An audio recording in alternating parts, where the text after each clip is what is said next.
திருச்சி ரயில் நிலையத்தில் பல லட்சம் ரூபாய் செலவில் பொருத்தப்பட்ட வாகன கண்காணிப்பு ஸ்கேனர் மெஷின் பயன்பாட்டிற்கு வராமல் இருப்பது பயணிகளிடையே அதிருப்தியை ஏற்படுத்தியுள்ளது.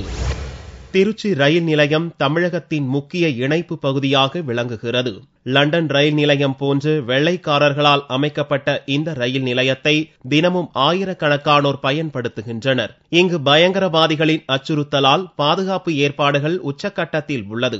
இதன் ஒரு பகுதியாக ரயில் நிலையத்திற்கு வரும் வாகனங்களை சோதனையிடுவதற்காக பிரதான நுழைவாயில் மற்றும் பின்புறம் கல்லுக்குழி பகுதியில் பல லட்சம் ரூபாய் மதிப்பில் அதிநவீன ஸ்கேனர் மெஷின் பொருத்தப்பட்டது. இந்த மெஷினை கடந்து செல்லும் போது வாகனத்தின் எண் பதிவு செய்யப்படுவதோடு அதன் அடிப்பாக முழுவதும் ஸ்கேன் செய்யப்படும். இதன் மூலம் வாகனங்களில் எதுவும் மர்ம பொருள் மற்றும் வெடிபொருள் இருந்தால் கண்டுபிடிக்கப்பட்டு அசம்பாவிதத்தை தவிர்க்க முடியும். பல்வேறு பாதுகாப்பு அம்சங்கள் கொண்ட இந்த ஸ்கேனர் மெஷின் பொருத்தப்பட்டு பல மாதங்கள் ஆகியும் இதுவரை பயன்பாட்டிற்கு வராமல் உள்ளது. போதிய பராமரிப்பு இல்லாமல் அதிலுள்ள கேமராக்கள் குப்பையால் மூடப்பட்டு காட்சி அளிப்பது ரயில் பயணிகளிடையே அதிருப்தியை ஏற்படுத்தியுள்ளது.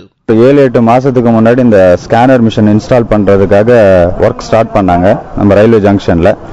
7 மாதத்துக்கு மேல துரித கதியில் நடந்த பணிகள் பாத்தீங்கன்னா இப்ப தற்சமயம் ரொம்ப காலதாமதமா எந்த விதமான ஒர்க்குமே ப்ராப்பரா பண்ணாம வச்சிருக்காங்க. ஒரு என்ட்ரன்ஸ் அந்த லெப்ட் சைடு இருக்கிற என்ட்ரன்ஸ்ல பாத்தீங்கன்னா முழுமையா பணி நிறைவடைஞ்சு அந்த ஸ்கேனர் கருவி பயன்பாட்டுக்கு வரக்கூடிய சூழ்நிலையில இருக்கு. ஆனா அதை பயன்படுத்தாம இருக்காங்க. முகப்பு வாயில மெயின் என்ட்ரன்ஸ்ல பாத்தீங்கன்னா இந்த ஸ்கேனர் கருவிக்கு உண்டான பணிகள்லாம் தொடங்கி பாதியிலே அந்த பணிகள் அப்படியே போட்டு வச்சிருக்காங்க. இந்த ஸ்கேனர் கருவியை பொருத்தி இருக்குது. ஆனா அது எங்க முக்கியமா பொருத்தணுமோ அங்க பொருத்தாம பேக் சைடு பொருத்தி இருக்குது. ஆனா அதுவும் செயல்படாம இருக்குது. இங்க பொருத்தலான்னுட்டு கொண்டு எல்லா ஜாமான்களும் வெளியில போட்டு கிடக்குது. அது மழை காலங்கள்லயும் வெயில்லையும் அது வீணா போய்கிட்டு இருக்குது. இந்த ரயில்வே நிர்வாகம் ஏன் இப்படி பண்ணுதுன்றது தெரியல.